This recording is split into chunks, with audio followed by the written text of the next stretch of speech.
Today on Week in Review, Terrace's Roundabout had some new artwork installed, Kitimat's old Nechako Center is finally set to be demolished, and Kitimat is also working on getting a new fire truck.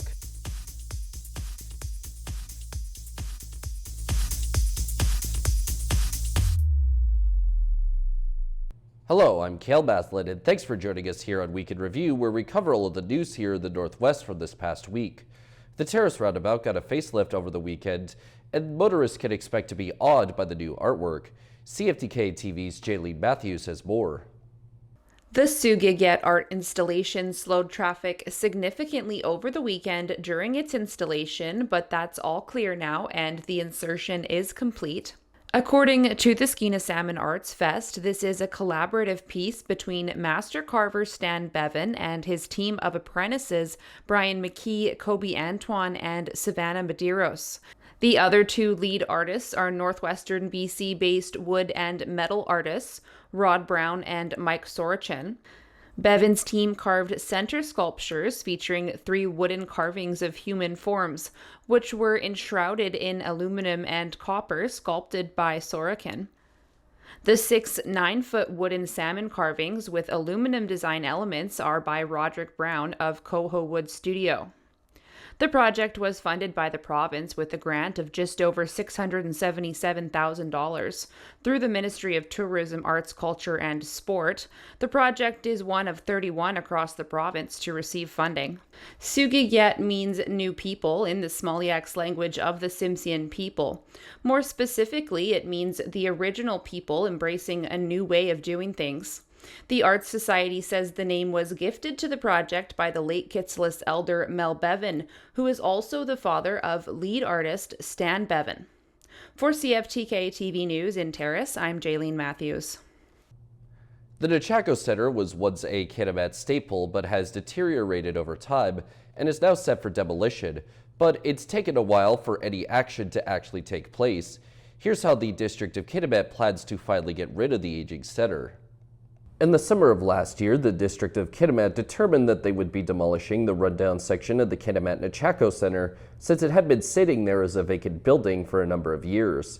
And while initial plans were for the demolition to be completed by November 2024, some complications ended up arising in those plans. While they were doing the original plans to demolish it, they had all the plans of how it was built and everything. But what they didn't have is plans of what type of renovations or things were added on after. And that's where the issue came, where they found some extra asbestos. So there was definitely an extra cost and a little bit of time. But the extra abatement's already been done. And July 28th, they will be here to knock down the rest of it. But even with the resumption of the demolition, the future of that particular space after the work gets finished is still unclear, but the district seems quite keen on taking suggestions. I think it might be a great place for a future city hall for Kitimat.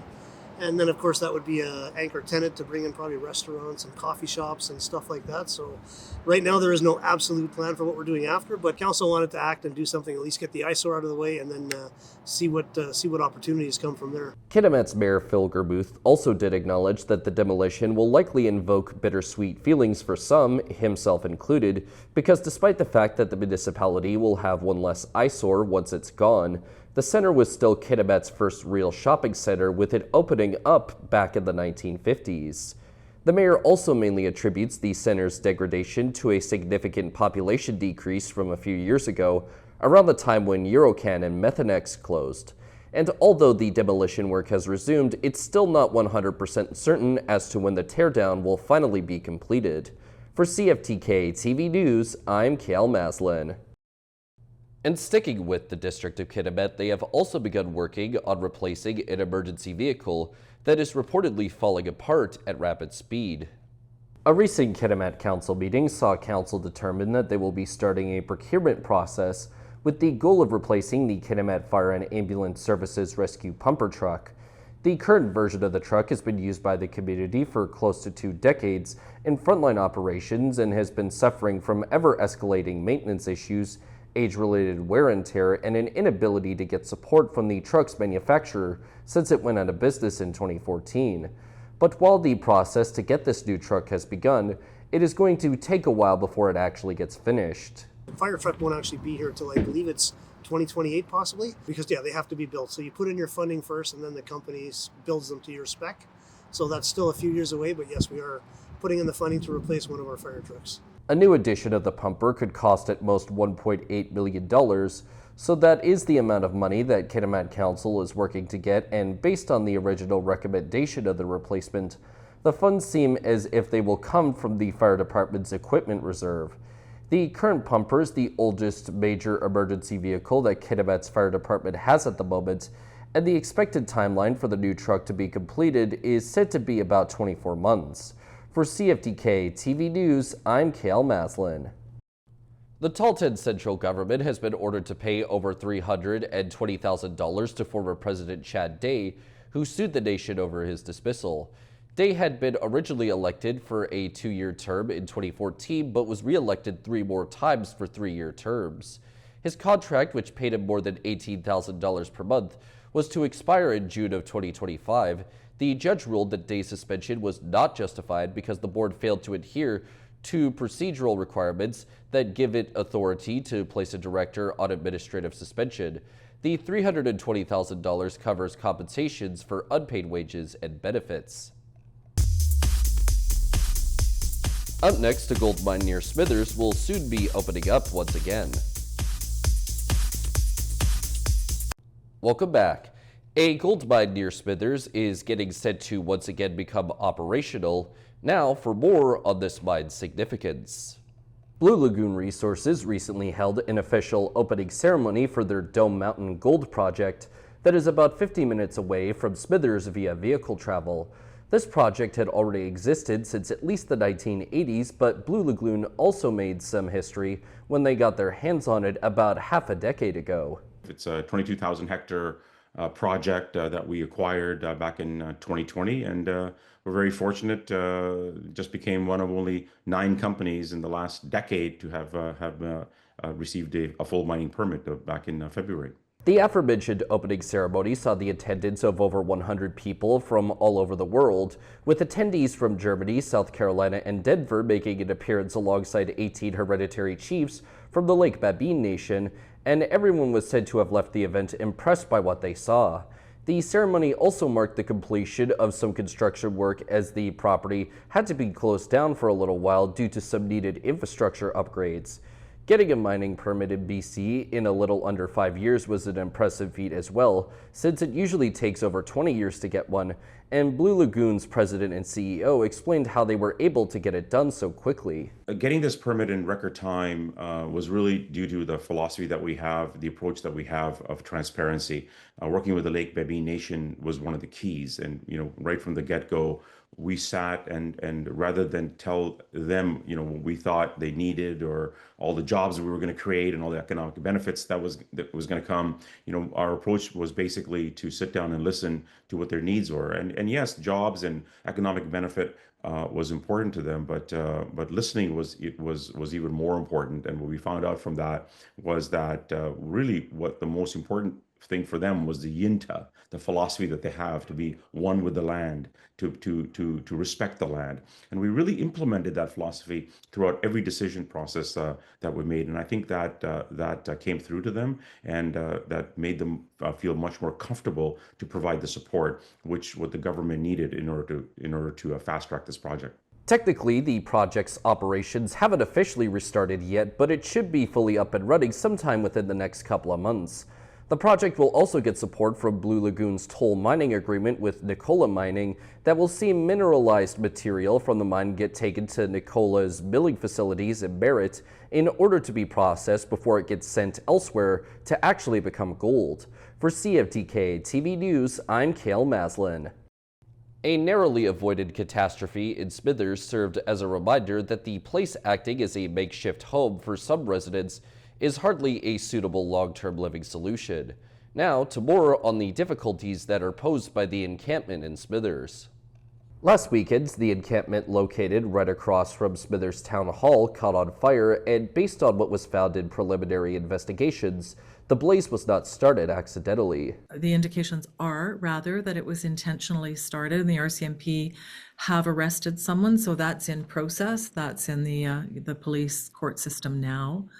I guess just generally, It was potentially a horrendous event, and fortunately, nobody was killed. One person hurt, some property destroyed. So out of the total potential, it was definitely not as bad as it could have been. But even with the fact that total disaster was avoided thanks to Smithers Fire and Rescue, along with other first responders getting to the scene quickly and containing the fire, it does continue to emphasize the fact that the encampment is not a suitable place for anyone to live, and yet it has remained pretty much in the same spot for almost the entirety of the 2020s. We're in about the 5th year. It's a very long time. During the pandemic, we saw a change in the way people who didn't have housing were living in the community. Prior to the pandemic, there were a few places where, like in most communities, there were folks living, rough in different parts of town. I think the change came during the pandemic when most people were told to go home. It was winter, and it was clear that for some folks there was no home to go to, and a temporary shelter was created just on the edge of town that tided some folks over the cold months. And when that was no longer working, when people had moved out of there, folks started to regather in different parts of town, still within the pandemic. So less people out and about checking on folks. And I think that is the first year that people started putting tents up where they are now. And not just there, but that's when the first tents showed up in the park across from Town Hall, and it has just been a process since then. And coming up with solutions to this problem has also been challenging for the town of Smithers, since there's only so much a smaller municipality like them can do on their own. But they do have a long-term plan with BC Housing in place to build both supportive housing and a shelter.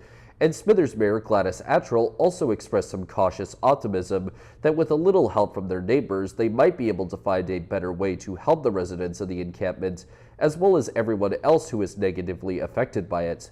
But ultimately, the encampment's future remains unclear for now. For CFTK-TV News, I'm Cael Maslin.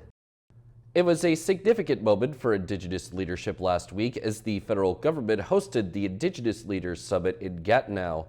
But for some Wet'suwet'en leaders, the event raised more questions than answers, particularly around representation, recognition, and meaningful consultation.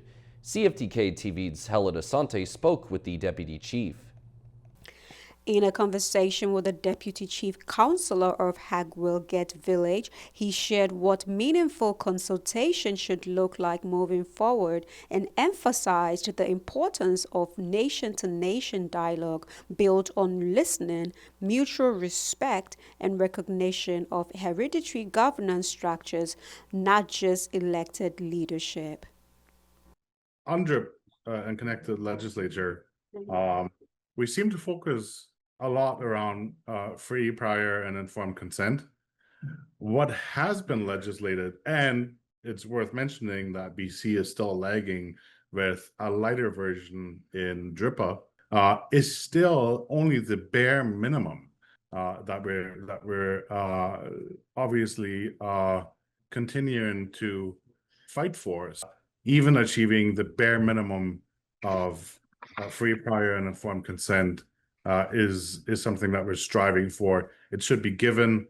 I think consent, or FPIC as it's being called, needs to happen in advance before decision making happens.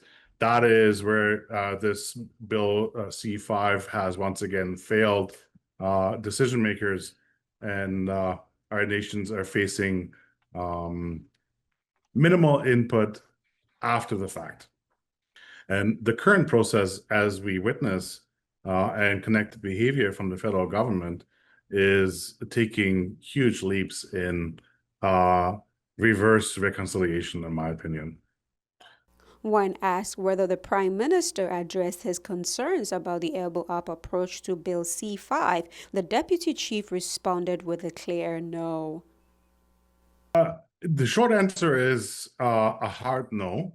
I don't believe the Prime Minister engaged or answered my question that I had asked in a way that should be fairly simple to answer. This came at no surprise. I'm concerned the Prince Rupert Gas Transmission Pipeline, or short PIGT, is currently Canada's single largest economic development project. The interesting comment the Prime Minister made is that on behalf of the federal government, there would be no interest in creating support where there is no support. Now, there still hasn't been any consultation with rightful hereditary decision makers or title holders, and at least not for the majority of territories connected and directly impacted. As the federal government moves forward with legislation like Bill C-5, the Deputy Chief Counselor message is clear. Consultation must be inclusive, transparent, and grounded in trust, or risk repeating the mistakes of the past. Helen Asante, CFTK-TV News. After the break, some workers got trapped in the Red Chris mine. Welcome back. A rescue effort was launched for 3 workers who got trapped underground in the Red Chris mine in the northwest near Iskut back on Tuesday morning. BC Premier David Eby said the mine's owner, U.S.-based Newmont Corporation, was working with the province's leading mine rescue teams to ensure the safe extraction of the employees. The workers weren't publicly identified at the time, but the Premier said 2 are from BC and 1 is from Ontario. To the best of our knowledge, uninjured. In a statement, a Newmont spokesperson said the miners became trapped following a fall-of-ground incident that happened in the accessway to an underground work area at the Red Chris site. The workers were asked to relocate to a designated refuge station, and while they were able to initially contact the company, a second groundfall incident cut off communications. Newmont said that those refuge stations were stocked with enough food, water, and ventilation to support such an extended stay. BC Mining Minister Jagrab Barr issued a statement saying that his ministry dispatched a geotechnical inspector of mines to the site to work with Newmont and support the rescue efforts, and the efforts to free the men were successful as all of them have been successfully extracted. A notice from Northern BC's only tertiary maternity hospital is warning pregnant women that obstetric services may be reduced starting in August due to a shortage of specialists. The notice said that some patients may need to be transferred for safe delivery. The University Hospital of Northern BC in Prince George is the only tertiary hospital for obstetrics in all of Northern BC. It's where hospitals from across the Northwest already send high-risk pregnancies. Those patients may now be sent even further from home to receive care. The next closest options are in Vancouver or Kamloops. Still to come is a heartwarming tale of family coming together to help one of their own. Last weekend, a group of young cousins in the community showed the true meaning of compassion and teamwork. They organized a lemonade stand fundraiser in order to support their cousin's emergency eye treatment. Here's CFTK-TV's Helen Asante with more. They called it the Cousin Kiosk, a pop-up stand filled with cupcakes, chips, and plenty of heart. From sweet lemonades to strong family ties, these cousin crew are showing us all how community starts with care. But this wasn't your average summer sidewalk sale. The young organizers aren't just selling snacks, they are spreading awareness.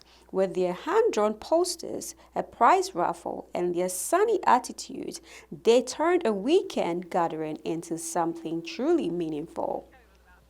It's summer break, so I get to stay home. Standing proudly behind the table were 4 young cousins, the youngest 5, working together to raise money for another cousin, Oliver, who is preparing for surgery to treat retinal detachment, a condition that, if left untreated, can lead to permanent vision loss. A lot of customers, me, and with a lot of help from Lincoln here, get in the camera, we've been just like, lemonade, lemonade, support our cousin, lemonade, lemonade, or well, his brother and my cousin, and we've just been yelling that for the past half hour. And like at first nobody was coming, and then people that we saw earlier just came out the road they went in and turned. I was like, where is it? Retinal detachment occurs when the retina, the thin layer of tissue at the back of the eye, pulls away from its normal position. It's a medical emergency that can happen at any age and mostly require urgent surgery to prevent permanent damage. We got back from our trip, and like just in the middle of our trip, we heard about it. We don't really know why his retina detached, really, but his only rule, which is really sad right now, is he can't go in the pool, and we just got a new one for for the summer in our backyard. So sadly, he can't come in, but we're excited for when he can again. That's going to be so much fun. Expressing gratitude, the general manager said he will be happy to do this again. Any location, I'd do it again. As long as we're close to a busy road, I'd do it again for sure. The wildfire situation on Vancouver Island has been escalating recently, with dry weather being the main source that is fueling the uptick. CTV's Andy Garland reports.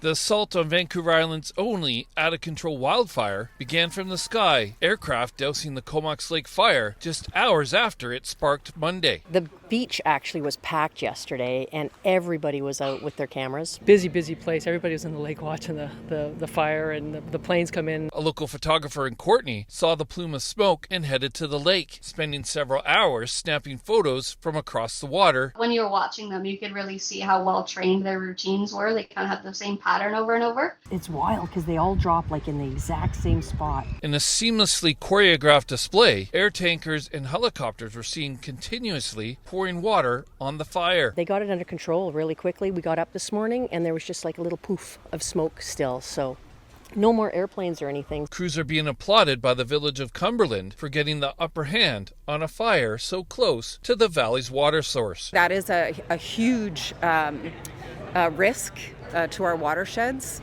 that we have no control over. Just as the Comox Lake fire was unfolding yesterday, another fire was reported south of the harbor city near Nanaimo River Road. Very close in timing actually to the Comox fire, and we responded again quickly with air tankers, initial attack crews, and helicopters. That one is now being held, and both of the causes of the fires are listed as undetermined. We are definitely in the midst of a warming and drying trend, with those trends in the fire danger rating listed as moderate to extreme on Vancouver Island. BC Wildfire Service want people to be very cautious while in the backcountry. Especially if you're going to engage in any activity at all that could potentially cause a spark and then a fire. And hopefully we get through a summer without too many big uncontrolled fires on the island. Andy Garland, CTV News, Comox Valley.